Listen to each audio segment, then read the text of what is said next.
Assalamualaikum warahmatullahi wabarakatuh.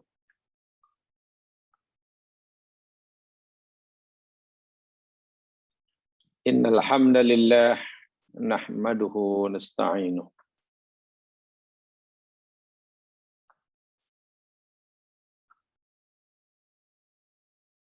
wa natubu ilaihi wa nastaghfiruh.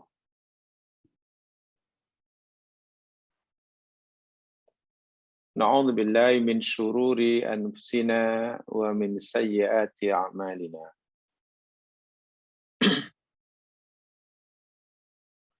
May yahdihillahu fala mudhillalah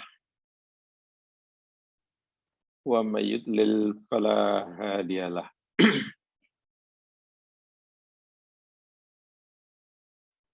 Asyhadu an la ilaha illallah wahdahu la syarikalah wa asyhadu anna Muhammadan abduhu wa rasuluh.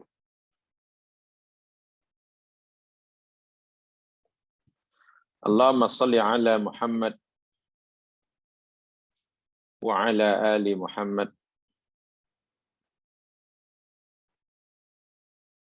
kama sallaita ala Ibrahim wa ala ali Ibrahim. Wa barik ala Muhammad wa ala ali Muhammad kama barakta ala Ibrahim wa ala ali Ibrahim.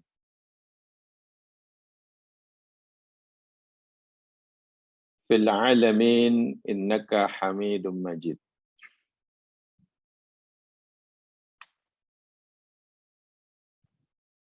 Bismillahilladzi la yadurru ma'asmihi syai'un fil ardi wala fis sama' wa huwas sami'ul alim. Bismillahilladzi la yadurru ma'asmihi syai'un fil ardi wala fis sama' wa huwas sami'ul alim. Bismillahilladzi la yadurru ma'asmihi syai'un fil ardi wala fis sama' wa huwas sami'ul alim.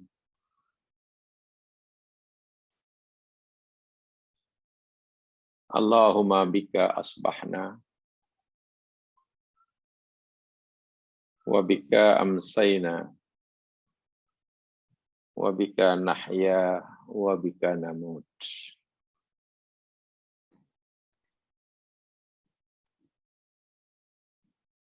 Subhanallah wa bihamdih adada khalqih wa ridha nafsih wa zinata arshih wa midada kalimatih.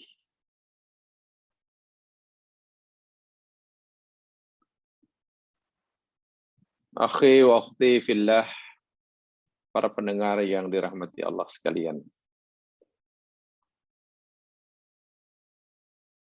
Semuanya saya ucapkan selamat menjalani ibadah puasa Ramadan.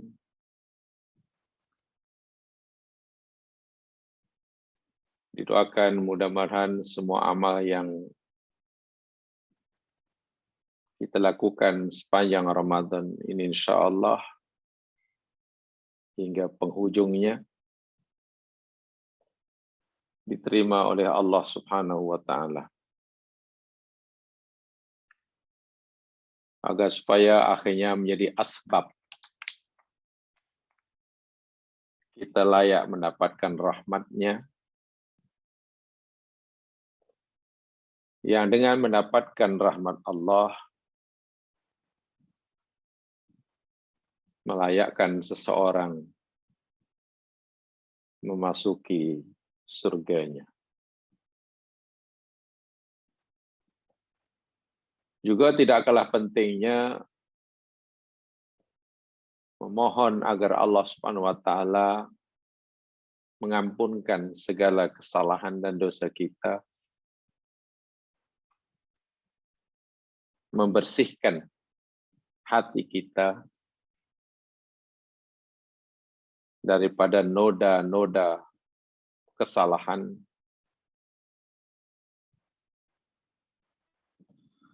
karena memang membersihkan hati hendaklah didahulukan daripada menghiasinya dengan perkara-perkara yang baik. Di dalam istilah agama, at-takhliyatu muqaddamatun ala tahliyah. Mengosongkan hati, jiwa dan diri daripada perkara-perkara yang tidak baik, sifat-sifat yang tidak baik, perbuatan-perbuatan yang tidak baik, hendaklah didahulukan.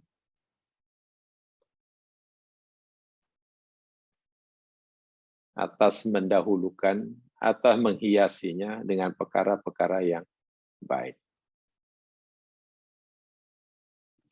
Ibarat kita baru pindah rumah, apalagi rumah lama, yang sudah lama ditinggalkan oleh penghuninya, tentulah kotor di sana-sini. Banyak sampah sarap di sana-sini. Rusak, pecah, lubang, bocor sana-sini. Sebelum kita memasukinya, bahkan sebelum kita menghiasinya dengan pelbagai perabot-perabot yang mahal, yang mungkin kita mampu, tentu terlebih dahulu kita akan membersihkannya terlebih dahulu. Kita buang sampah dan kotorannya, kita betulkan mana yang rusak, barulah selepas bersih kita masukkan perabot-perabot, hiasan-hiasan yang kita sukai. Sangat tidak bijak bila seseorang terus membawa masuk perabot-perabot yang mewah, hiasan-hiasan yang mewah ke dalam rumah yang masih kotor di sana-sini, ruangan yang masih tidak sempurna di sana-sini. Begitulah analogi dia. At-takhliyah, mengosongkan, membersihkan diri daripada perkara-perkara yang tidak baik, muqaddamah, didahulukan daripada menghiasinya dengan perkara yang baik. Walaupun mungkin pelaksanaannya di dalam agama boleh dilakukan serentak. Ini bermakna sempena bulan Ramadan ini, walaupun kita amat sangat digalakkan meningkatkan amal ibadah, menambahkan amalan, tapi jangan lupa. Kita jangan hanya bersemangat untuk menambahkan amalan, tapi kita kurang semangat, bahkan lupa memohon keampunan. Seitulah saya pikir lebih bijak bila sempena Ramadan ini kita juga bersemangat. Bahkan kalau perlu lebih bersemangat untuk meningkatkan taubat kita. Berusaha untuk membersihkan, membebaskan diri daripada bebanan-bebanan dosa-dosa silam. kesalahan-kesalahan masa lalu. Istighfar banyak-banyak. Kita tentu ingat ketika Ummul Mukminin radhiyallahu anha bertanyakan kepada Rasulullah sallallahu alaihi wasallam tentang apakah sesuatu yang patut untuk diamalkan jika ia perbuatan, atau apakah ucapan-ucapan, perkataan, kalimat ke ayat yang perlu diucapkan, dibaca jika ia berupa kalimat.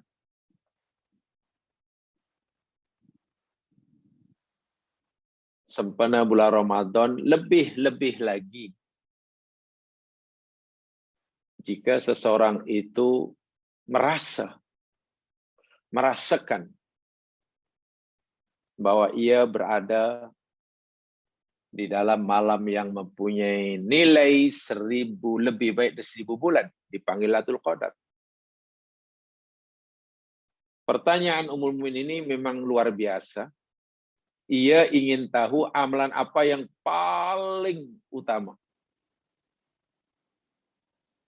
yang semestinya diutamakan oleh setiap insan ketika ia berpeluang menemukan malam yang paling mulia daripada sekian malam. Bila kita berada malam yang paling mulia dari sekian malam yang lain, apa amalan yang paling utama kita lakukan? Begitulah maksud pertanyaan Ummul Mukminin pada Rasulullah. Jawaban Nabi, quli ya Aisyah, katakan, Allahumma innaka afuwun tuhibbul afwa fa'fu anna. Coba bayangkan. Wahai Aisyah, katakan, ucapkan banyak-banyak. Allahumma innaka afuwun. Ya Allah, sesungguhnya Engkau ni Maha Pemaaf. Engkau ni Maha Pemaaf dan suka memberi maaf. Pemaaf dan suka memberi maaf.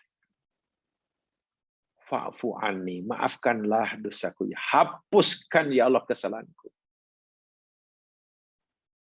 Hamba ini penuh dengan noda, dengan dosa, hapuskan. Tengok. Itulah ucapan yang paling mulia. Itulah zikir yang paling mulia. Bahkan boleh dikatakan amalan yang paling mulia. Bukan yang lain tidak mulia, bukan yang lain tidak baik. Yang paling. Mana yang paling baik, mana yang lain baik. Yang mesti dilakukan oleh seorang ketika ia yakin berpeluang berada pada malam yang juga paling mulia.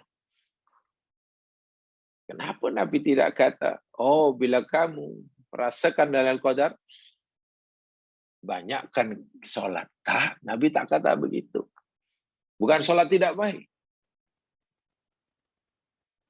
Terus baca Al-Quran, jangan henti-henti. Bukan. Bukan baca Quran tidak baik. Bersedekah banyak-banyak. Bukan sedekah tidak baik. Tapi solat, sedekah, baca Quran, qiyamul lail, itu kan menambahkan amalan. Memang baik. Tapi ketika kita berada pada saat yang paling mulia,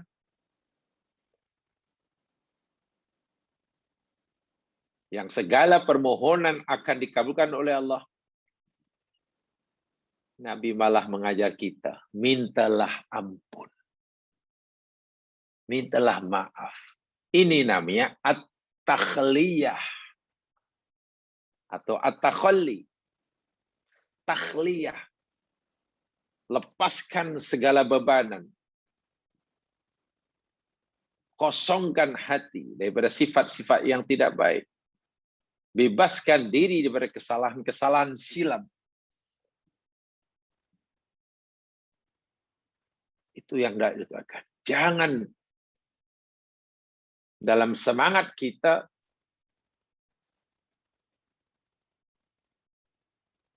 menambahkan pahala itu dan ini, minta itu, minta ini, minta panjang umur, minta sehat, minta murah rezeki, minta berjaya, lupa pula minta pengampunan, mohon ampun daripada segala kesalahan. Subhanallah. Baca banyak-banyak. Bila-bila masa. Doa ini boleh dipanjatkan pada Allah bila-bila masa. Tidak tentukan waktunya. Walaupun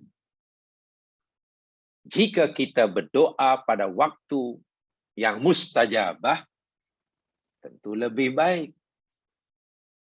Anda boleh berdoa kepada Allah pagi hari, petang hari, siang hari, Isnin, Selasa, Rabu, Khamis, Syawal, Dzulqa'dah. 1 Syawal, 1 Januari, 25 Desember, tak ada masalah. Doalah pada Allah. Walaupun jika sekiranya kita memanjatkan doa itu pada waktu-waktu mustajabah, tentu lebih utama. Karena peluang terkabulkannya lebih besar. Contoh sepertiga malam yang terakhir, umpamanya, Masya Allah.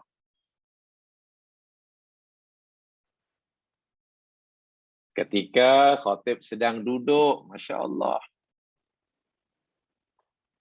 Kita sedang puasa dan semasa berbuka, Masya Allah. Itu afdal, masa afdal bukan syarat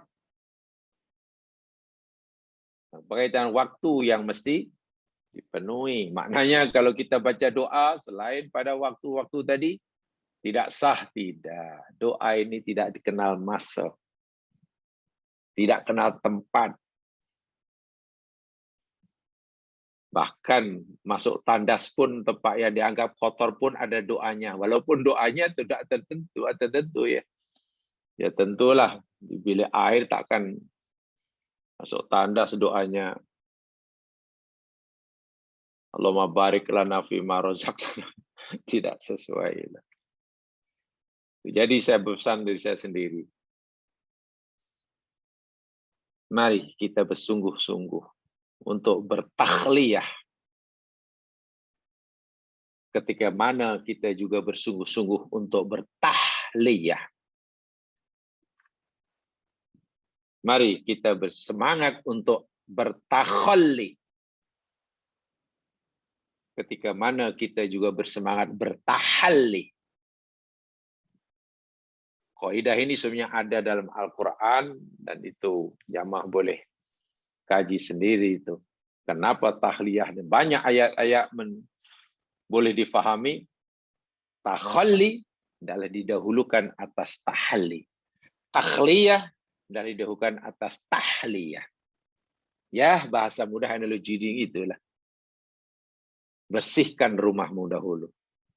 Bersihkan ruanganmu dahulu. Sebelum kita menghiasinya. Sebelum kita memperindahnya. Betulkan rumah yang bocor sana-sini itu. Sebelum kita membawa perabot-perabot mewah ke dalamnya. Buang air yang kotor di kolam itu. Bersihkan. Sebelum kita mengisinya, gantinya dengan air yang bersih. Cuci betul-betul gelas yang kotor itu. Sebelum kita gunakan untuk letak minuman air minuman yang kita nak minum. Ya mas sekalian, terus sekali peringatan, ya sempena kita jalan ibadah Ramadan, tingkatkan, mari kita bersemangat untuk memperbanyak istighfar. Mohon ampun, mohon maaf. Sebagaimana semangatnya kita untuk menambahkan amalan. Muslimin muslimat, para pendengar yang dirahmati sekalian, kita akan teruskan sedikit kajian kita berkaitan dengan mahabbatullah wa rasulih. Dan kita masih bicara tentang mahabbah Allah kepada hambanya. Tanda kasih sayang Allah kepada hambanya. Supaya apabila kita telah memahami, bahkan merasakan betapa besarnya kasih sayang Allah kepada kita sebagai hambanya, mudahlah kita untuk mencintai, membalas kasih sayang Allah. Sebab sebagaimana yang pernah saya katakan tempoh hari, kalau kita bicara pada adakah Allah ini menyayangi hambanya, pasti.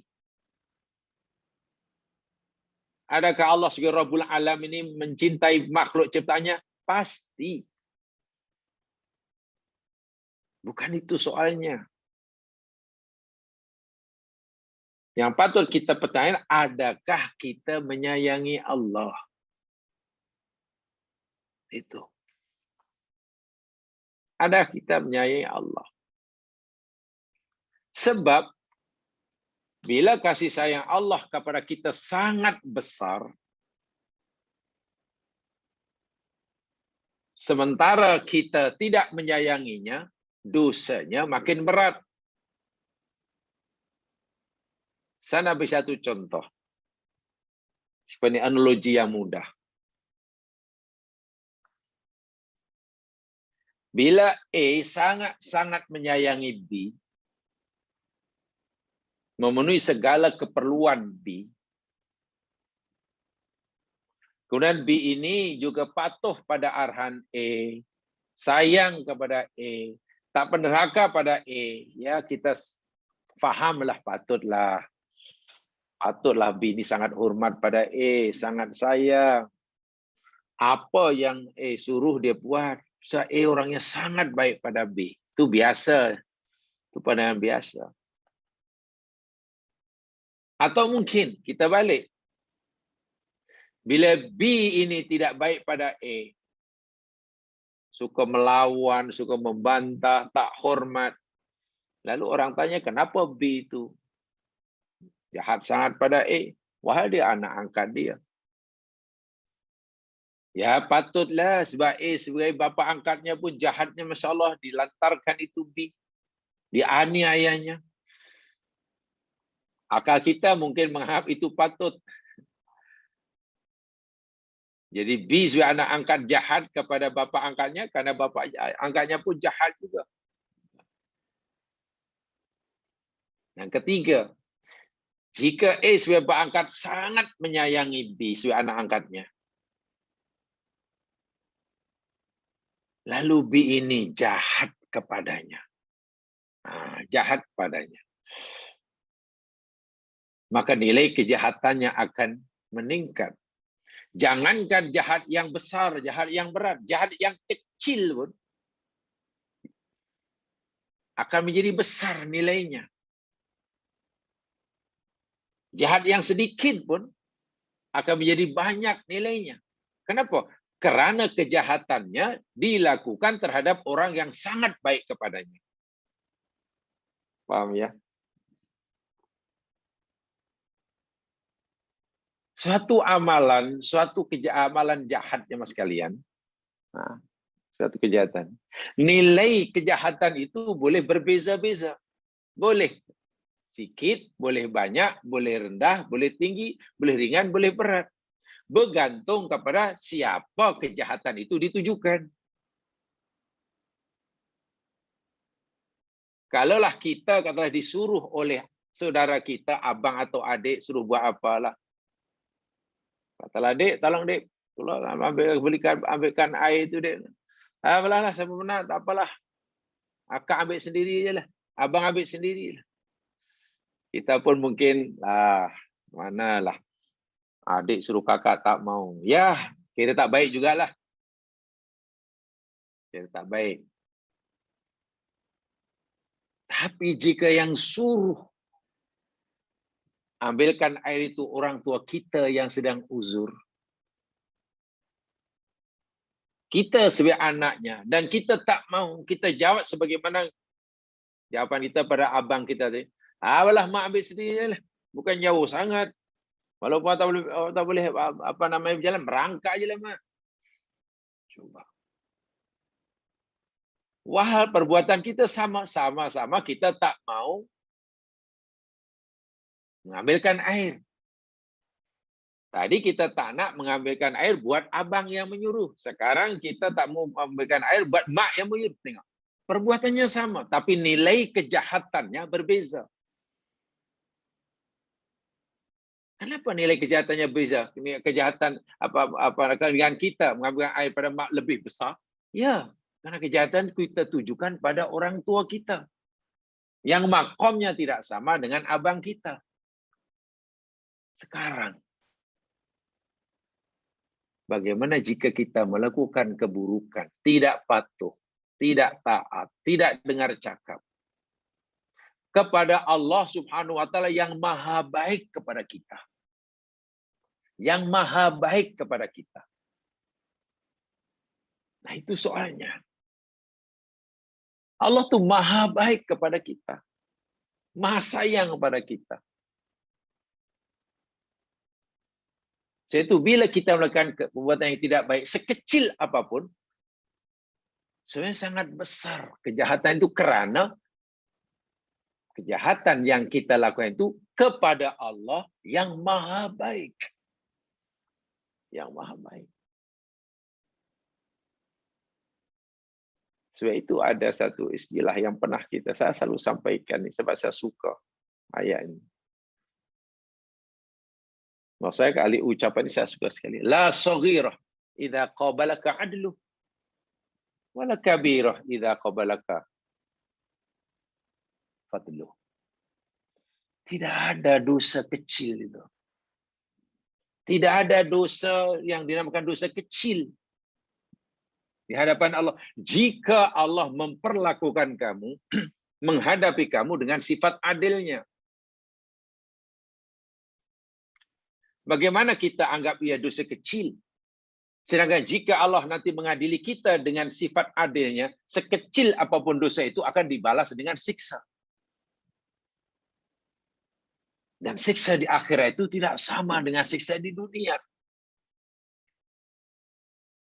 Pasti berkali-kali ganda beratnya daripada azab dunia. Jadi bagaimana kita kata dosa kecil? Sedangkan jika Allah menunjukkan sifat adilnya, فَمَنْ يَعْمَلْ مِثْقَالَ ذَرَّةٍ شَرًّا يَرَهُ. Sebaliknya, وَلَا كَبِيرَةَ إِذَا قَبَلَكَ فَضْلُهُ. Dan tidak ada dosa besar jika Allah memperlakukan kita, menghadapi kita, menghakimi kita dengan sifat maha pemurahnya, maha pengasihnya, maha pengampunnya. Karena sebesar manapun dosa, sebanyak manapun kesalahan, jika Allah menghadapi kita kelak di akhirat, menghakimi kita akhirat dengan mengedepankan sifat rahmannya, ghafurnya, ghafarnya, diampun dosa itu, dan kita tidak akan dipertanggungjawabkan, tidak akan tersentuh siksa sedikit pun. Karena itu dalam masalah ini, ya mas sekalian, kita jangan terlalu melihat kecil atau besarnya dosa bila tergerak hati nak melakukan. Tapi berfikirlah bagaimana nanti Allah menghadapi kita. Bila Allah menghadapi kita dengan sifat adilnya, oh, jangankan dosa besar, dosa kecil pun nanti akan disiksa.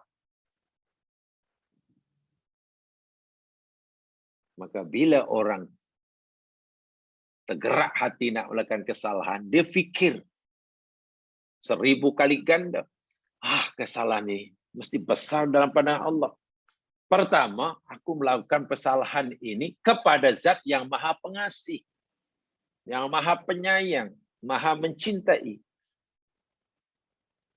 Dan balasannya sangat besar jika dia enggan memaafkannya. Nah, enggan lah. Inilah. Jadi, nilai kesalahan di hadapan Allah itu boleh naik, boleh turun. Yang pasti tidak ada kesalahan yang kecil di hadapan Allah. Besar belakang sebab Allah ini maha baik pada kita. Kenapa kita tergamak melakukan kesalahan? Lebih-lebih lagi, jika kalau Allah Subhanahu Wa Taala memperlakukan kita dengan sifat adilnya. Jamaah sekalian, ini kasih sayang Allah. Jadi bila kita bicara tentang adakah Allah sayang kita, pasti. Adalah Allah itu merahmati makhluknya, pasti. Sebab dia Rahman Rahim. Rahman Rahim. Dan kita disuruh Allah untuk dapat meyakini, memahami, sekaligus merasakan akan kasih sayang Allah itu. Itu tugas kita. Bukan hanya mengerti, bukan hanya meyakini, tapi merasakan. Orang yang sentiasa dapat merasakan betapa besar kasih sayang Allah kepadanya, apapun yang Allah ucapkan, Allah firmankan, suruhan, larangan, ketetapan, qada, qadarnya, ujiannya, semua itu adalah bentuk nyata, mazahir. Saya terjemahkan bentuk nyata daripada mahabbah Allah. Sehingga bila kita merasakan, bukan hanya meyakini, merasakan, setiap saatnya kita disayangi oleh Allah. Setiap saat dalam minitnya, setiap menit dalam jamnya, setiap jam dalam harinya, setiap hari dalam minggunya. Ya, akhirnya kita akan merasa bersalah, merasa berdosa besar, walaupun mungkin kesalahan yang kita lakukan itu disenaraikan oleh ulama sebagai dosa kecil. Tapi hati merasa sangat berat sekali. Rasa bersalah sangat berat. Walaupun kata ulama itu sebagai dosa kecil. Kenapa? Karena kita tahu kita lakukan keabsahan Allah Subhanahu Wa Taala. Nih, rasa tu. Sebab mahabbah ni jemaah sekalian. Cerita tentang mahabbah, perasaan cinta saya ini susah nak didefinisikan. Ini masalah hati.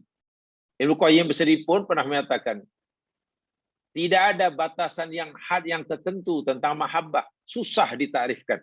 Karena ini perbuatan hati. Sifat hati. Nah, satu di antara rahmat Allah kepada kita, jemaah sekalian, ini rahmat yang wajib kita syukuri, yang wajib kita merasa sangat disayangi oleh Allah.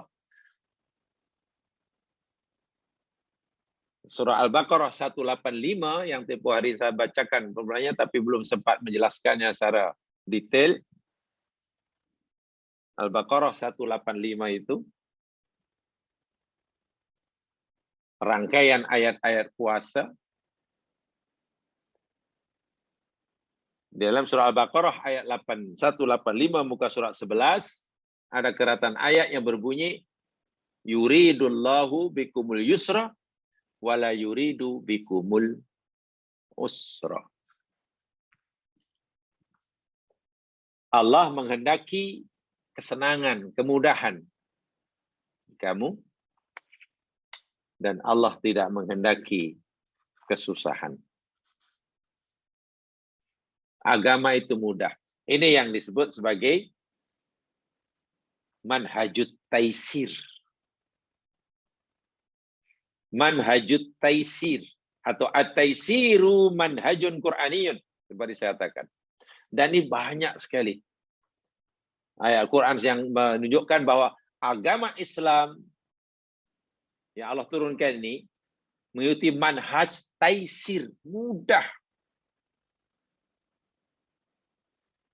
Dan hadis yang telah kita beri pada siri lepas, Nabi tidak pernah memilih dua perkara, satu perbuatan, melainkan Nabi memilih yang paling mudah selagi ia tidak dosa. selagi ia tidak berdosa. Dan salah satu daripada manhaj taisir Allah menghendaki mudah atas kita, bahkan min a'dhamit taisir, termasuk manhaj taisir yang terbesar sekali yang Allah anugerahkan pada kita sebagai tanda kasih sayangnya, yakni dibukakannya babut taubah. Fatahallahu babat taubah. Dibukakannya pintu taubat bagi siapa yang berdosa. Ini manhaj taisir yang luar biasa. Coba Anda bayangkan. Manusia ini, jamaah sekalian, makhluk yang memang sifatnya salah dan lupa. Salah itu akan mengakibatkan dosa. Dosa itu akan berakibat neraka, siksa.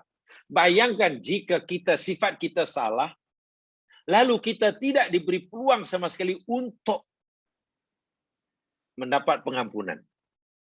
Coba, betapa beratnya hidup. Betapa beratnya hidup. Benar Allah menciptakan manusia ini, makhluk yang punya bakat untuk salah. Itu bukan kehendak kita, itu kehendak Allah. Dan kesalahan itu akan berdosa. Dosa itu akan mendatangkan neraka.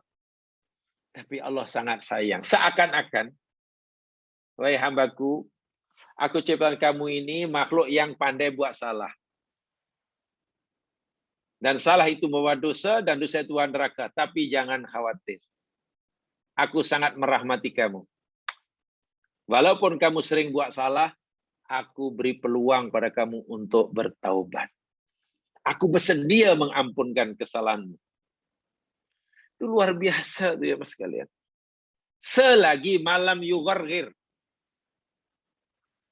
Selagi nyawa kamu belum sampai ke tenggorokan. Bahkan ada ayat yang bila kita hayati ya mas sekalian. Allahu Akbar. Ini rahmat yang besar lah. Manhaj taisir. Satu di antara ayat yang Nabi suruh kita jadikan wirid. Kan 2 ayat terakhir surah Al-Baqarah. Bahkan Nabi pernah menyatakan, aku diberikan oleh Allah 5 perkara yang tidak diberikan pada rasul-rasul selain aku. Satu di antara yang Allah berikan pada Nabi yang tidak diberikan pada rasul yang lain, 2 ayat terakhir surah Al-Baqarah. Kan begitu hadis Nabi SAW. Nah, dalam 2 ayat terakhir surah Al-Baqarah itu ada ayat yang berbunyi, ini yang Nabi cukup seronok. Nabi seronok sungguh. Merasa bertuah sungguh. Karena Allah anugerahkan 2 ayat terakhir surah Al-Baqarah. Dan tak pernah diberikan pada yang lain. Di situ ada firman Allah berbunyi, Rabbana la tu'akhirna inna sina au akhtana. Oh, Nabi cukup seronok ya mas. Itu kurnia yang sangat besar itu. Wahai Tuhan kami, janganlah Engkau siksa kami jika sekiranya kami terlupa atau tersilap atau salah. Jamaah sekalian, kita ini makhluk yang dicipta oleh Allah pandai buat salah. Dan sebelum pun kita buat salah, Masya Allah, kita istilahnya kita sudah ada MOU dengan Allah. Kita sudah ada perjanjian. Sudah ada MOU dengan Allah Subhanahu wa taala.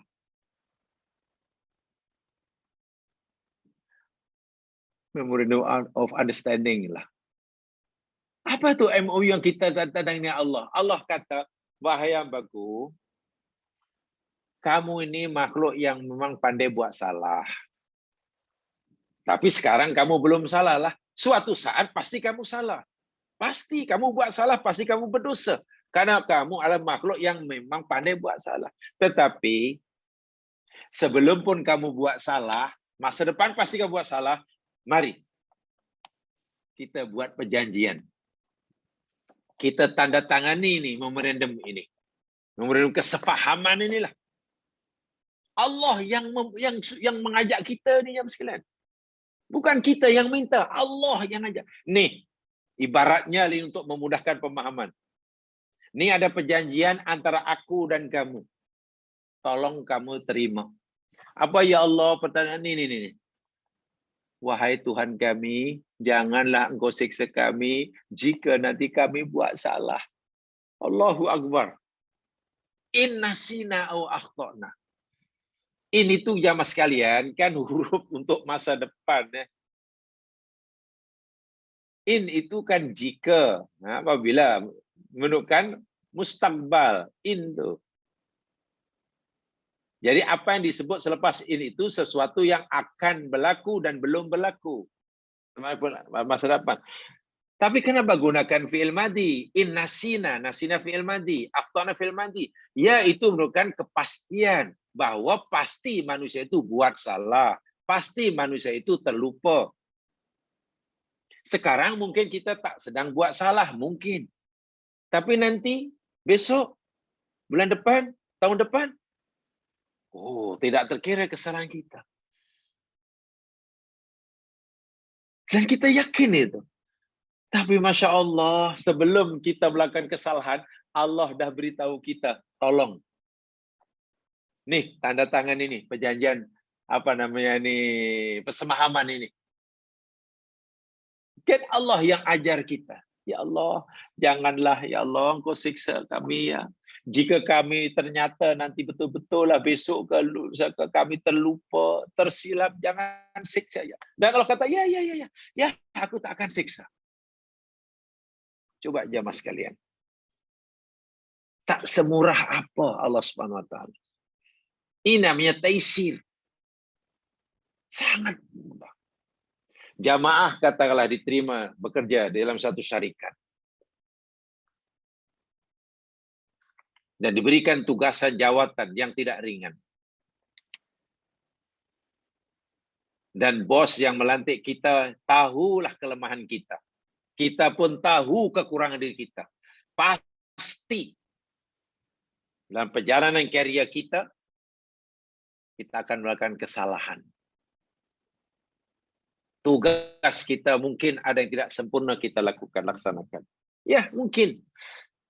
Bos pun tahu, kita pun pasti karena kita, oh berat nih. Macam mana nanti, adakah kamu dibuang nanti kalau kita buat salah, dibuang macam mana kalau tindakan kita merugikan syarikat, kami dibuang kerja, bahkan disuruh bayar ganti rugi, kan takut itu. Apalagi bila kesalahan itu sangat besar, menyebabkan syarikat rugi. Berat itu.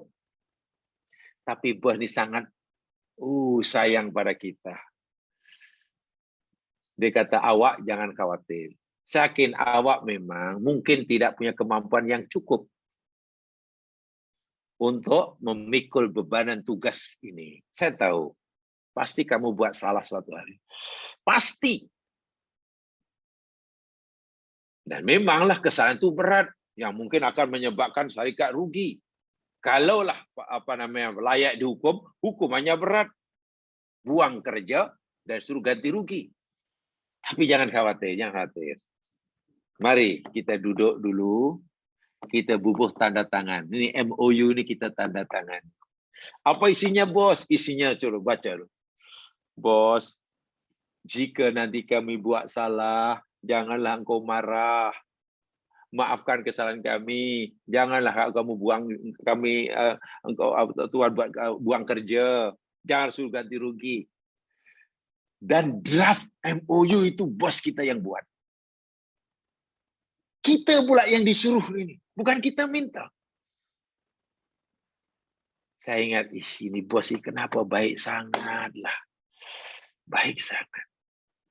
Tapi ini bukan bermakna. Pekerja yang baik tidak bermakna bos itu mengizinkan dia sengaja buat salah. Bukan. Bukan begitu. Ini bukan bermakna Allah membenarkan, mengizinkan kita buat dosa. Tidak. Allah tahu yang kita pasti akan berbuat dosa, tapi Allah tidak mengizinkannya, mungkin karena kelemahan kita. Tapi belum pun buat dosa, kita dah diajar oleh Allah, diberitahu oleh Allah, jangan khawatir, baca ini. Ya Allah, janganlah. Itu Nabi cukup seronok, bacalah riwayatnya. Satu di antara perkara yang sangat menyeronokkan Nabi, membuat Nabi sungguh gembira. Dua ayat terakhir surah Al-Baqarah itu. Karena di sana ada Rabbana la tu'akhidna in nasina. Itu nilainya luar biasa ya Mas sekalian. Belum buat salah dan pasti buat salah. Tapi Allah sudah berjanji mengampunkannya jika kita mau. Bukankah itu namanya taisir? Islam itu sangat mudah.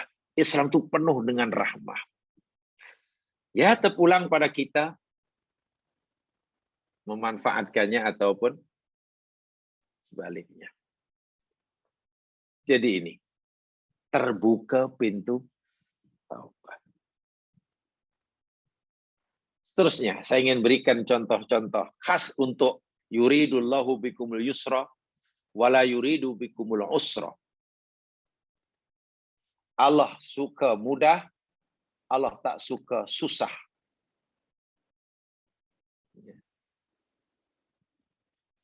Ya mas sekalian, la yajuzu an takuna sababan fi tab'ghid ibadatillah ilan nas. Karena begitulah manhaj Qur'ani, yakni taisir, maka kita tidak boleh tidak dibenarkan oleh agama Islam menjadi asbab,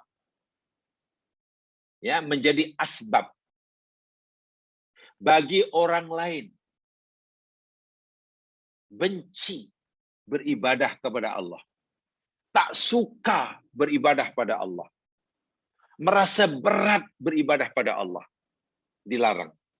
Jangan sekali-kali diri kita menjadi asbab bagi orang lain tak suka beribadah pada Allah, atau benci pada Allah, atau merasa berat beribadah pada Allah.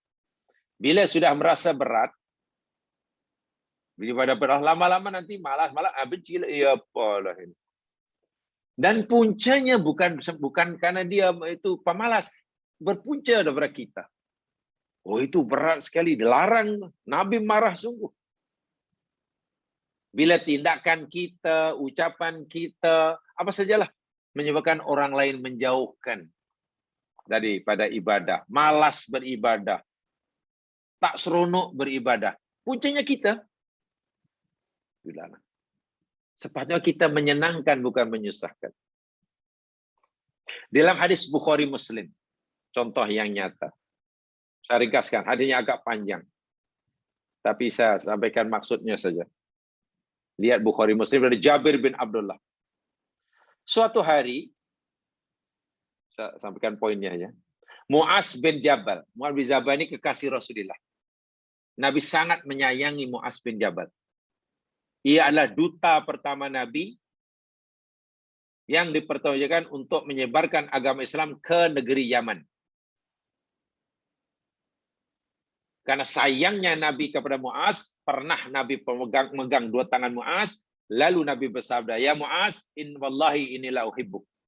Mu'az, demi Allah aku sangat mencintai kamu. Dan sebagai tanda cintaku padamu, wahai Mu'az, jangan lupa. Setiap kali habis sholat fardu, jangan lupa baca Allahumma inni ala dzikrika wa syukrika wa husni ibadah. Itu hadiah Nabi itu. Hadiah Nabi sebagai kekasih kepada kekasihnya. Diberi apa? Hadiah doa. Hadiah doa. Mu'az sangat disayang oleh Nabi. Suatu hari Mu'az ini menjadi imam bagi kaumnya di kampung halamannya. Salat Isya. Salat Isya. Lalu Mu'az masa salat Isya ini qara'a Al-Baqarah, membaca surah Al-Baqarah. Anda bayangkan. Salat Isya membaca surah Al-Baqarah. Fa'tazala rajulun min qaumihi, lalu adalah salah orang jamaah yang i'tizal. Ya, mengasingkan diri, dalam bahasa fikahnya mufaraqah lah. Ini imam salat Isya surah Baqarah lama sungguh. Akhirnya ada makmum yang mufaraqah, ini bayang sendiri, salam dulu, terus cabutlah. Ada keperluan. Lepas solat, tentu panjanglah surah Al-Baqarah dihatamkan solat Isya. Lepas solat ada orang bagi tahu, ada report pada Muaz, tadi si fulan itu mufaraqah, solat sendiri kemudian cabut. Muaz kata, nafaqta ya fulan. Dia munafik dah. Dia itu munafik. Kau telah munafik karena kau mufaraqah. Ya orang tu proteslah. Mana faktu? Aku tidak munafik. Ringkas kata, lain hari orang ini mengadu kepada Rasulullah. Mengadu pada Rasulullah tentang perbuatannya mufaraqah, dan Muaz kata dia munafik, dia tuduh munafik. Tak berhati ya. Lalu Muaz dipanggil oleh Rasulullah Shallallahu Alaihi Wasallam. Muaz, ada orang tak puas hati mengadu pada aku. Engkau kata dia munafik. Pasal apa Muaz? Nabi sudah tahu karena dapat cerita dari orang tadi. Ya, karena dia mufaraqah ya Rasul. Aku jadi imam, dia pisah dan dia sembahyang kemudian cabut. Betulkah karena itu Muaz? Iya. Apa sebabnya? Ya, sebab dia kata, Nabi sudah tahu sebenarnya. Muaz baca surah Al-Baqarah terlalu panjang, orang ini mufaraqah karena dia ada tugasan hendak menyiram tanamannya, sebab kalau tidak mati. Nabi bukan marah kepada jamaah yang lari itu. Tapi Nabi malah marah pada Muaz, sahabat yang sangat disayangi. Ya Muaz, afattanun anta, afattanun anta. Tiap kali Nabi kata, Muaz, adakah engkau tidak menimbulkan fitnah? Adakah engkau ini akan menimbulkan fitnah? Muaz malah ditegur oleh Nabi dengan keras. Afattan. Fattan itu orang yang suka timbulkan fitnah. Fitnah ini bukan fitnah bahasa Melayu ya. Ya, mana menyusahkan orang itulah. Memang niat kamu ke nak menyusahkan orang melakukan fitnah seperti ini? Iqra bikadza. Lalu Nabi beritahu, lain kali janganlah baca surah Al-Baqarah yang panjang, yang makmum lenguh dan tak sabar. Cukuplah baca sahbihi isma rabbil a'la ke walaili idza yaghsha ke. Karena di belakang tu ada yang lemah, ada yang dewasa, ada yang sakit, ada yang keperluan, ada yang musafir.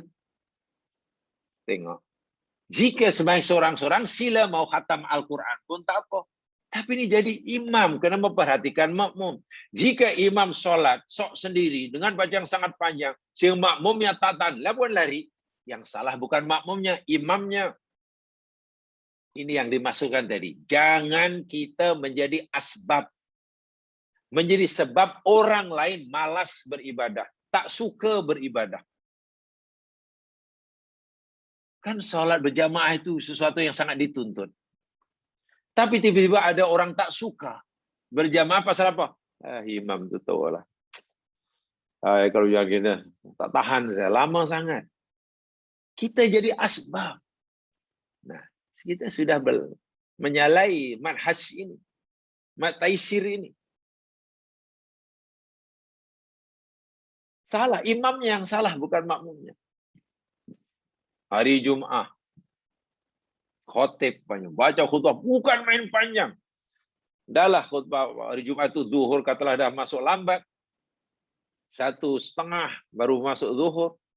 Kuna azan, kuna ada yang sholat lagi, kemudian khotib pula 1,5 jam. Habis pukul 2 suku. 2 suku baru habis khutbah. Belum lagi sholatnya. Sedangkan ramai sembahyang Jumat waktu itu. Ya, apa nih pejabat-pejabat yang hendak segera dia akan pejabat kena makan lagi. Jadi bila lain kali katalah mungkin tak pergi masjid itu, cari masjid lain, atau mungkin nampak gaya kalau macam inilah. Susahlah kalau Jumat. Tak pergi Jumat dosa. Tapi kalau pergi pula nanti dimarah sama ini, kembali macam mana tegas. Hati-hati. Khatib dan imam mesti bijaksana. Kalau Mu'az sahabat Nabi yang paling sayang itu pun ditegur oleh Nabi, bagaimana bila kita menjadi asbab, menjadi penyebab susahnya orang lain dalam beribadah? Tidak boleh. Taisir. Yuridu lau bikumul yusra, wala yuridu bikumul usra. Islam ini mudah. Islam membenarkan, mengharuskan orang bercakap kufur. Tengok. Islam membenarkan seseorang bercakap menggunakan kalimat kufur, kalimat murtad dalam keadaan terpaksa. Ditanya umpamanya, awak mengaku atau tidak mengaku bahwa Jesus Christ itu anak kepada Tuhan, anak Allah. Kalau kita kata tak mengakui, karena Isa itu utusan Allah, bukan anak Allah, kita dibunuh. Dibantai. Seperti mana berlaku dahulu di Yugoslavia. Ketika Yugoslavia belum pecah itulah. Jadi Serbia, jadi Bosnia. Ya, kalau dia tak nak mengakui, tetap mengatakan Islam, akan dibunuh. Walaupun dia bunuh karena bukan pada kalimat la ilah, mati syahid. Tapi dalam keadaan itu diharuskan kalau dikata ya saya mengakuilah Isa itu anak kepada Allah. Saya mengakuilah Allah itu punya anak. Saya mengakuilah bahwa Muhammad itu bukan utusan Allah umpamanya. Dengan begitu dia tak jadi dibunuh. Boleh. Dengan syarat hatinya tetap iman. Kan begitu Al-Quran kata, illa man ukriha wa qalbuhu mutmainnun bil iman. An-Nahl 106. Mudah. Walaupun jika ia tidak mau mengakui kalimat, tidak mengucapkan kalimat kufur, jadi dibunuh. Dan bila bunuh matinya syahid, itu betul. Tapi diharuskan. Dalam taharah ada taisir, ada kemudahan, tak ada wudu, tak ada air, ya tayamum lah. Masya Allah. Dalam solat mesti berdiri, mesti ini bla bla bla. Kalau tak boleh berdiri, ya duduklah. Tak boleh duduk, ya akhirnya ikut kemampuan orang itu bagaimana solatnya. Sila. Taisir. Dalam puasa lagi lah. Wajib puasa tapi tak boleh puasa, tak payah puasa. Wajib puasa tapi boleh tak puasa. Jika ia milih tak puasa, ya sila. Jadi, at-taisir, la tasdid. Bukan sesuatu yang keras. Yang keras, yang susah. Hatta dalam bab nyawa, ya mas sekalian. Apalagi kalau bab nyawa, lagi lah. Saya ingin sampaikan, ya mas sekalian, ada case yang hampir sama, boleh katakan sama lah. Boleh katakan sama. Di dalam satu peperangan, panglima perangnya namanya Amr bin As. Amr bin As. Dalam satu peperangan namanya Zatus Salasil. Ringkas kata, ini yang cerita Amr bin As sendiri. Ihtalamtu fi lailatin baridah. Dalam peperangan itu, aku menjadi panglima perang, aku bermimpi malam hari. Cuaca sangat sejuk. Mimpi yang menyebabkan ia hadas besar, gitulah. Bukan mimpi biasa. Mimpi yang mengakibatkan ia berhadas besar, perlu mandi junub. Itulah. Pas waktu iniktasaltu an ahlaka. Pagi-pagi, subuh, masuk solat subuh, kena mandi ya. Mandi besar. Karena dia hadas besar. Tapi aku takut. Bila aku mandi besar, aku takutlah akan membatalkan diriku. Sebab cuaca sangat sejuk. Cuaca sangat sejuk. Bila aku mandi junub, ya aku khawatir. Ia akan menimbulkan madarat. Fatayamamtu summa sallaitu bi ashabis subha. Aku pun tak jadi mandilah. Aku tak mandi walaupun junub. Aku tayamum saja. Kalau aku jadi imam. Lagi dahsyatnya. Ada besar, air ada, tak mau mandi, hanya tayamum, pun jadi imam pula bagi sahabatnya, bagi prajuritnya. Ya, tentulah prajurit yang belakang itu rasa tak selesa lah. Macam mana aku ni makmum di belakang imam yang tak mandi junub, hanya tayamum saja. Macam mana ni?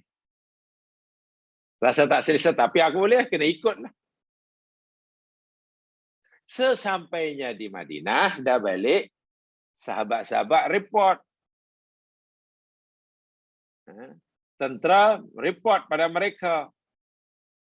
Apa Rasul SAW, ya Rasulullah, ini Amr bin As ini, ya Rasulullah, dia mandi junub. Dia jadi imam, dia junub, dia tak mandi. Dia tayamum, dia jadi imam subuh. Macam mana itu? Dipanggilnya Amr bin As oleh Rasul SAW. Ya Amr, wahai Amr, ini ada laporan kepada aku ini daripada sahabat kamu. Shallaita bi ashabika wa anta junub? Betul ke kamu solat imam sedangkan kamu junub dan tak mandi? Fa akhbartu billadzi mana'ani min al-iktisal. Amrul As lalu cerita kisahnya. Kenapa ia tak mandi? Besar sedangkan dia junub dan hanya tayamum. Dia cerita, ya Rasul, malam itu aku bermimpi, itu cuaca sangat sejuk dan aku khawatir bila aku mandi daripada kepala hingga kaki akan membadarkan kesihatan tubuh badanku. Jadi aku pun tak mandi, aku hanya tayamum saja. Karena aku ingat firman Allah Subhanahu wa taala dalam surah An-Nisa ayat 29. Dia baca tu. Baca surah An-Nisa ayat 29. Wala taqtulu anfusakum innallaha kana bikum rahima. Janganlah kamu membunuh diri kamu. Kamu jangan bunuh diri kamu. Dan adalah Allah itu maha pengasih pada kamu. Allah pun sangat mengasihi kamu. Kamu jangan bunuh diri kamu. Aku yakin kalau aku mandi akan mematikan diri aku. Ini yang dijadikan dalil oleh Amr bin As sehingga tak mau mandi. Takut madarat. Allah kata jangan bunuh diri. Fadhahika Rasul. Nabi hanya gelak. Bukan senyum, gelak. Lam yakul syai'an. Nabi tak kata apa-apa, Nabi hanya gelak. Dan itu menunjukkan Nabi setuju. Nabi membenarkan apa yang ditindakan, yang diambil, ijtihad yang dilakukan oleh Amr bin As itu. Dia junub, ada besar, tapi tak mandi, hanya tayum karena cuaca sangat sejuk. Alasannya takut madarat. Islam pula mudah. Nabi haruskan pula. Nabi hanya gelak dan tak cakap apa-apa. Gelaknya Nabi itu dalilun ala ridha. Bukti Nabi ridha. Bal ijabuhu bi fikhi fi hadhil qadiyah. Bahkan mungkin Nabi kagum dengan kepintaran Amr bin As dalam memahami ayat Quran. Mungkinlah kalau kita berlaku ya ini, ya mungkin jawabannya macam-macam. Oh, mana boleh? Kamu junub kena mandi besar, apalagi kamu jadi imam. Air ada. Tapi kamu khawatir, Syekh, kalau kami mandi nanti, mana boleh, takkan mandi pun mati. Mungkin kata. Tapi si Amr bin As ini tak tanya pun, tak dialog, mandi terus lapor dan Nabi gelak. Kejadian itu sudah berlaku. Tengok. Semudah itu sahabat memahami. Sesederhana itu sahabat memahami agama Allah. Agama Islam mudah. Allah menghendaki mudah. Tapi jangan dimudah-mudahkan. Itu sudah pasti.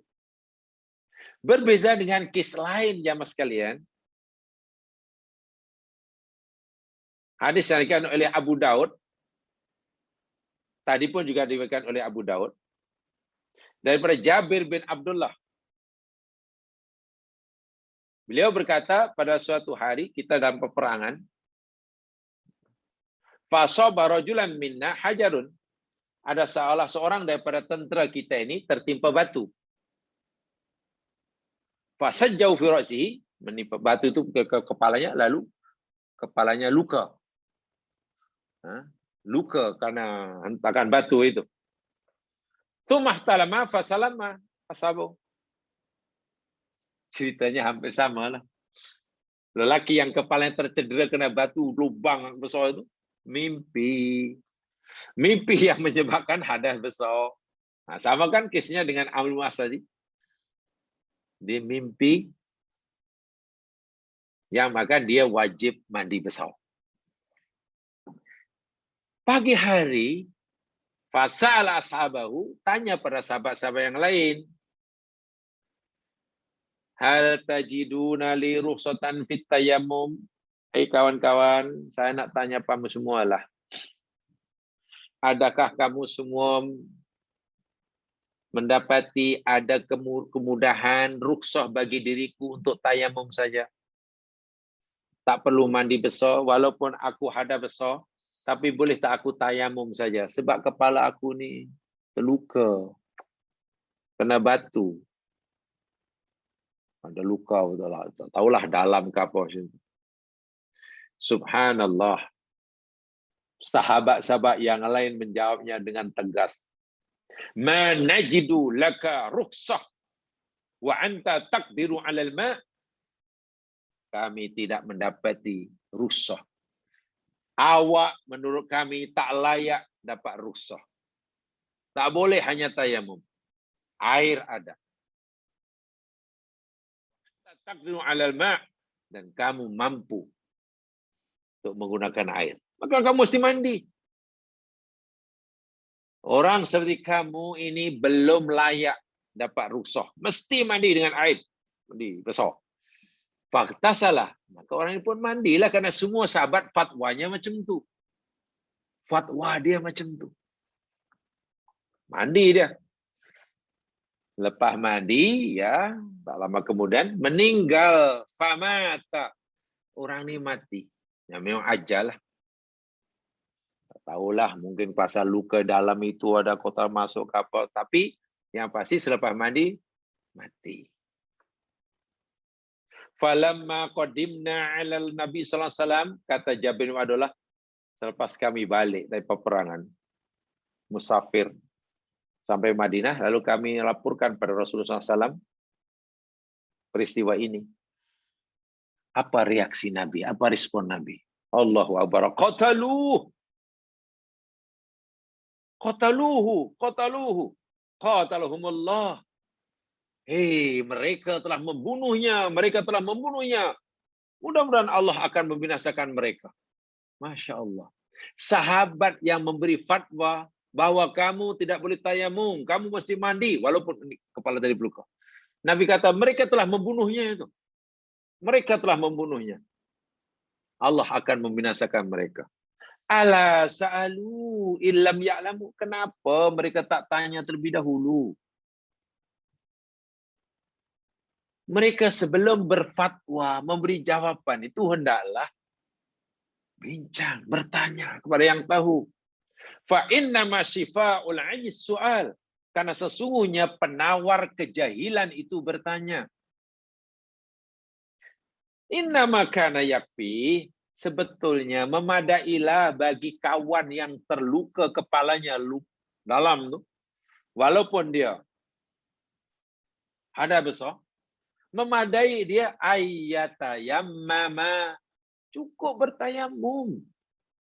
Walaupun air ada. Wa ya'siru aw ya'sib sak Musa. Ala jurhatin. Kemudian disapulah. Di atas luka itu disapulah. Dan airnya. Sapu atas. Yamsaku alaiha. Dan yang lain dibasuh. Kenapa masih basuh dari kepala sampai? Cukup ia bertayamum. Dan di atas itu disapu aja dengan air. Sudah. Atau atas sapu dengan air dan dibasuh yang lain. Bukan basuh semuanya. Tengok. Fatwa yang memberatkan orang lain. Bahkan mekan kematian. Nabi kata sama dengan membunuhnya. Sama dengan membunuhnya. Sementara Amr As tadi. Yang kesnya sama. Air ada. Tidak luka pun. Dia tak ada luka. Tapi dia yakin kalau aku mandi ini bahaya. Ini sejuknya luar biasa. Pastilah akan madaratkan. Tayamum aja. Itu Nabi malah benarkan. Bukankah hukum Islam seperti ini sebagai tanda, bukti bahwa Allah itu sangat sayang. Yuridullahu bikumul yusra, wala yuridu bikumul usra. Allah menghendaki mudah, dan Allah tidak menghendaki susah. Yassiru wala tu'assiru. Mudahkan oleh kamu. Jangan susah-susahkan oleh kamu. Sakinu wala tunaffiru. Tenangkan oleh kamu. Orang lain itu. Jangan buat mereka lari. Agama itu mudah. Sebab itu sampaikan yang mudah sehingga orang senang. Selagi ia tidak keluar daripada garis-garis yang ditentukan. Itulah. Bukan bila Allah kata agama itu mudah, Nabi kata agama itu mudah, kemudian kita melecehkan, memudah-mudahkannya. Bukan begitu maksudnya. Itu sangat tidak bijaksana. Karena tahu ada hadis Nabi ad-dinu yusrun, lalu kita melecehkan agama. Bukan, itu salah istidlal. Tapi juga jangan diberat-beratkannya. Dan lebih teruk sekali jemaah sekalian. Ini lebih bahaya. Saya ulangi. Jika fatwa kita, pendapat kita, sikap kita, perbuatan kita dalam beragama inilah menjadi asbab bagi orang lain malas beribadah. Menjadi asbab orang lain jauh daripada agama. Menjadi asbab orang lain bahkan benci kepada Islam. Itu sangat-sangat parah. Sangat-sangat parah. Ini kasih sayang Allah, rahmat Allah kepada kita, rasakan itu. Bukan hanya alam dan isinya, itu sebagai bukti rahmat Allah kepada kita, bahkan ajaran agamanya pun. Ima ia perintah, wa ima ia larangan. Itu adalah bukti rahmat Allah. Betapa tidaknya, coba jamaah fikirkan ya. Baca Al-Quran, pahami betul-betul, pahami Islam betul-betul. Pasti kita akan temukan. Kalau kita tak kata kesemuanya, kita kata 99% lah. Perintah Allah dalam Islam ini, kepada kita ini, Allah beritahu kenapa. Allah beritahu sebabnya. Kita disuruh salat, Allah tahu, Allah bagi tahu sebabnya apa. Oh, salat itu gini. Allah suruh puasa, Allah beritahu manfaatnya, kebaikannya gini. Allah suruh haji, Allah beritahu hikmah kebanyakan gini. Sehingga kita melakukan perintah itu senang karena sudah diberitahu apa kebaikannya. Demikian juga bila Allah melarang kita. melarang kita sesuatu. Allah pun beritahu apa madaratnya, apa keburukannya. Allah larang kita minum darah, makan bangkai. Diberitahu oleh Allah apa keburukan di sebaliknya. Allah larang kita riba. Allah beritahu apa keburukannya. Allah larang kita menipu. Semua diberitahu. Itu rahmat. Bandingkan dengan syariat Allah yang Allah turunkan kepada orang sebelum kita. Yang Allah berikan pada Nabi sebelum Nabi Muhammad SAW. Allahu Akbar. Tadi beritahu. Berat sungguh. Sehingga mereka banyak yang protes. Ya, mungkin karena kedegilan mereka lah. Tengok apa hubungan antara usaha untuk mencari mengesan pembunuh dengan menyembelih lembu. Bani Israel ada seorang yang mati dibunuh. Mereka ingin mengetahui siapa pembunuhnya, ingin tangkap. Tanya pada Musa. Musa berdoa pada Allah. Allah suruh Bani Israel sembelih lembu. Bani Israel pening kepala. Apa hubungannya lah? Aku nak tanya engkau siapa pembunuh orang ini. Engkau malah suruh kami bunuh. Tengok kan memang macam tak ada hubung kait. Sehingga mereka banyak tanya.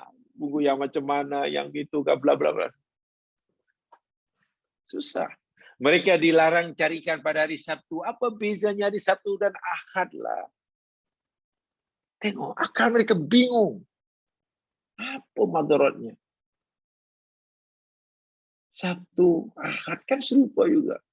Apalagi hari Sabtu banyak ikan, hari Ahad tak ada ikan. Istilah hari Jumat tak ada ikan. Apa namanya? Akhirnya mereka melanggar. Karena berat. Itu belum lagi jamaskan syariat kepada Nabi Ibrahim itu pada Nabi.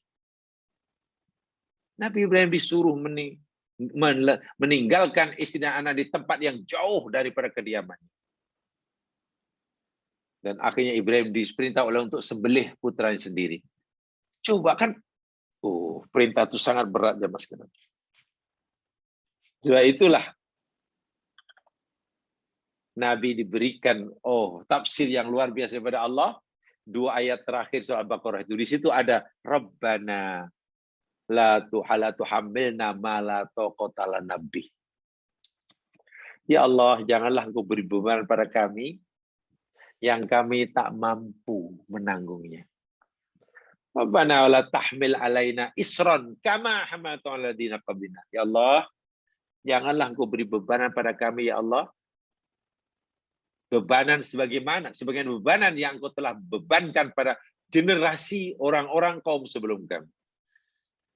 Peliknya doa itu bukan karangan Nabi, bukan karangan kita, doa itu langsung daripada Allah. Permintaan itu Allah sendiri yang menyusunnya, diberikan pada kita untuk kita kemukakan pada Allah. Seakan-akan, wahai hambaku, mintalah kamu pada aku dan aku akan kabulkan. Permintaan itu inilah, minta yang ini. Allahu Akbar. Allah suruh kita minta kepadanya dan Allah akan kabulkan. Lalu permintaan itu Allah sendiri yang susun. Ini. Dan semuanya luar biasa. Bila kita salah, Allah tak siksa.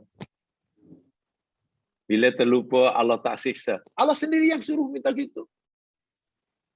Allah sendiri yang menyuruh kita, janganlah kita diberikan perintah atau larangan yang kita tak larat.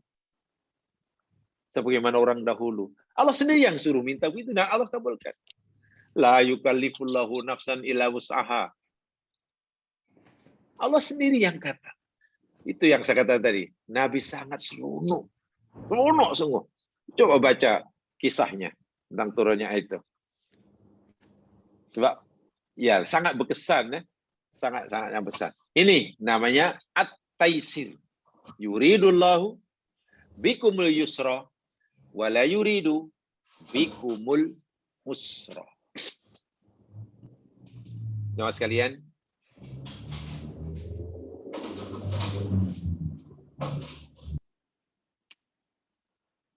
Sekarang kita lihat ayat yang berikutnya. Coba lihat ayat yang berikutnya.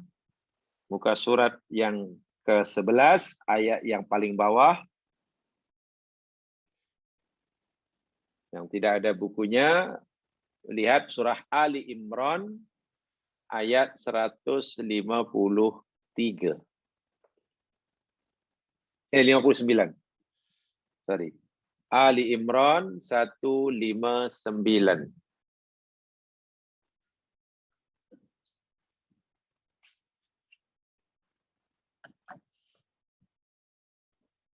InsyaAllah saya bacakan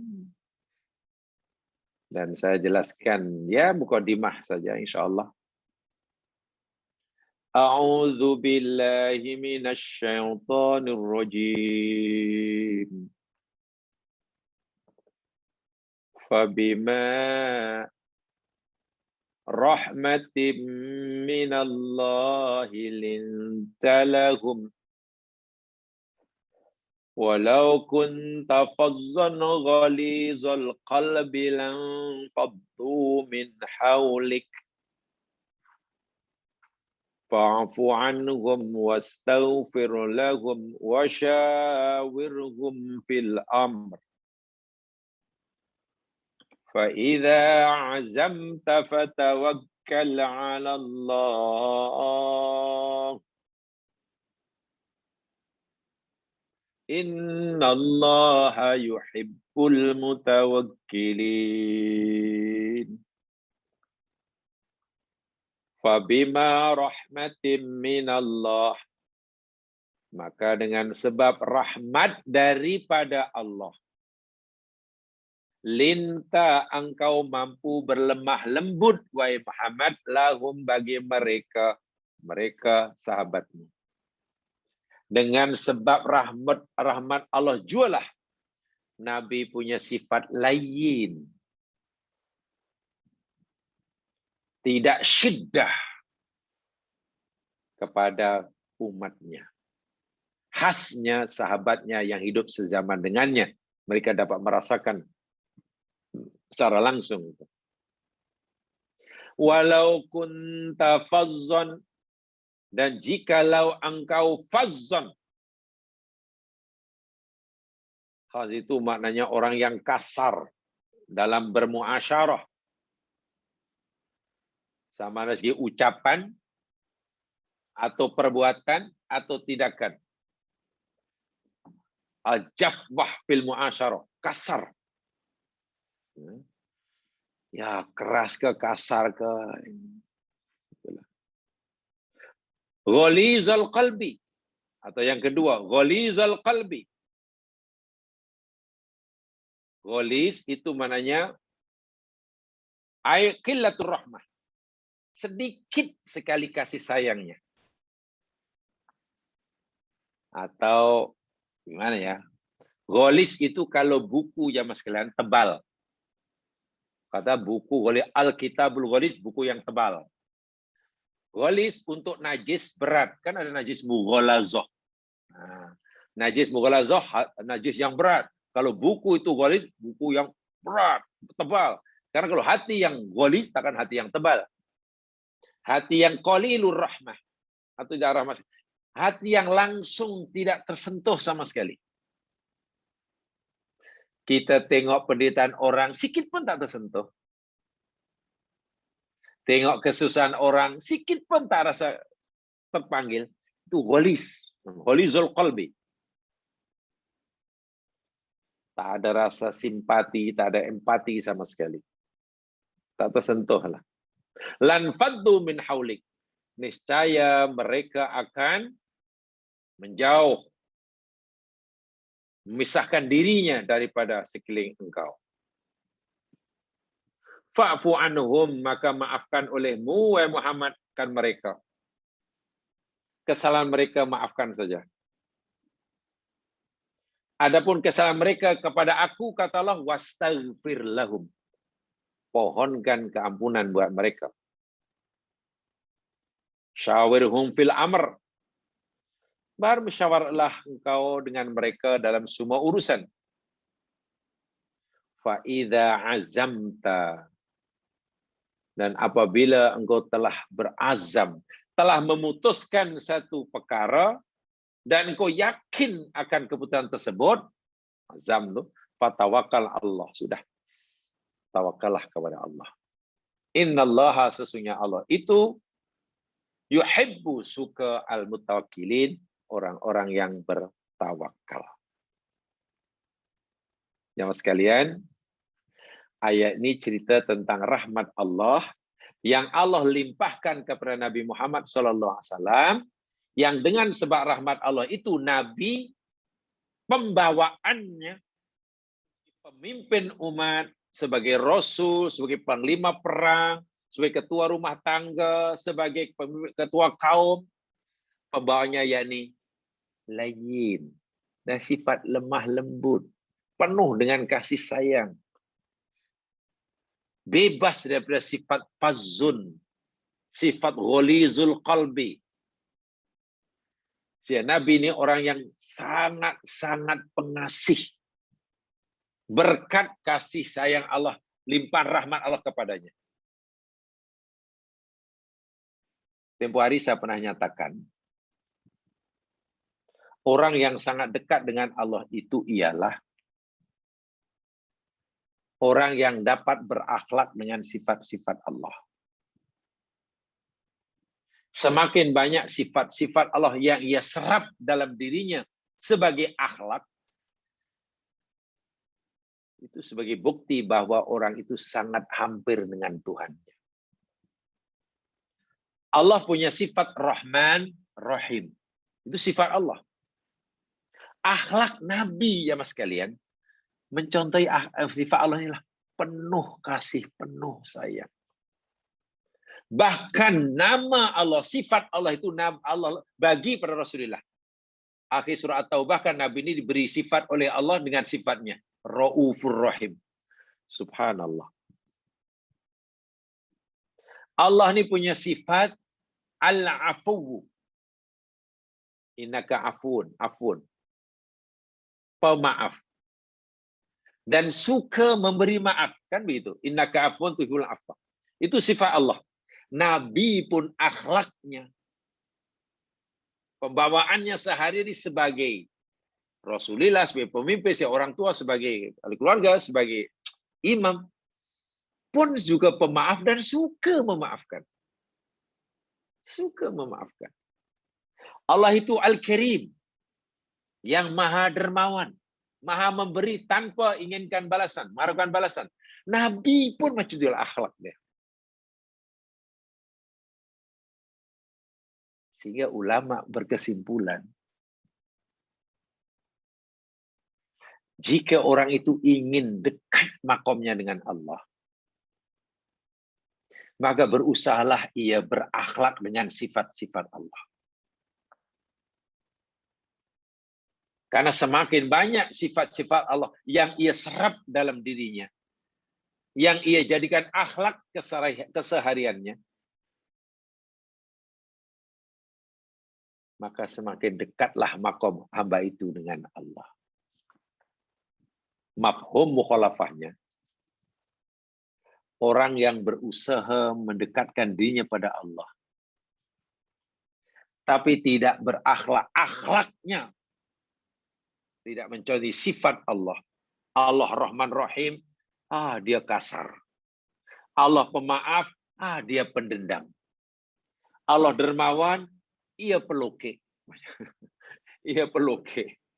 Allah itu maha memberi rezeki, Ar-Razzaq, dia itu suka sekali menutup peluang rezeki orang lain, menghalang orang lain berjaya. Tapi dia ingin dekat dengan Allah. Tidak ada jalan baginya. Ayat ini, Allah memberikan contoh. Kalau Rasulullah SAW menjadi orang yang sangat pengasih kepada umatnya, karena limpahan rahmat Allah kepadanya, kalaulah Nabi mampu memberi kemaafan kepada musuh-musuhnya. Tengok ketika Fathu Makkah.